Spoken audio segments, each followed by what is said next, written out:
今儿带你们看看北京农村人是怎样挖白薯的。北京今天刮起了6级大风，趁着刮大风出门串亲戚，除了我这老光棍也是没谁了。开车开了半个小时就到我老姨家了。我老姨家一共有20多亩地，其中4亩地种的都是白薯。今天来他家就是帮忙来挖白薯的。得吃也得买。咋地了？就今年改家，我们家原先有那都买成了。香甜，3条3条的。我们是特意过了中午才来的，怕我爷给我们做饭。他们又要挖白薯，还要去市场卖白薯，一天天的太累了，所以我们吃完饭才过来。等到了这边，正赶上他们在吃中午饭。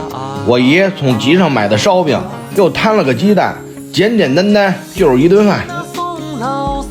吃完饭收拾收拾，准备去地里挖白薯了。结果让我猝不及防的一幕出现了。你对象你见你去？不见了，见什么呀？走，咱们上地，我给你弄点白薯去。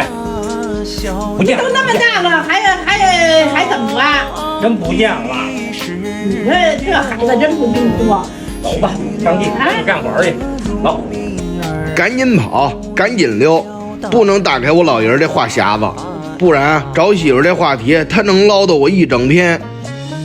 一到地里，一眼望去绿油油的，蓝天也看见了更蓝了，小左左也开始撒欢了。穿鞋干嘛去？我要拔白薯。拔过吗？没拔过。高兴吗？高兴。你们总说喜欢北京的繁华，喜欢北京的高楼大厦、车水马龙，而我却更喜欢这乡野田间，自由且治愈。我姨家一共4亩白薯地，每亩可以产6000斤左右，4亩共产2万多斤白薯。他们也不用机器，不雇工人，就我姨和我姨夫2个人干。在农村，其实赚点钱真挺不容易的。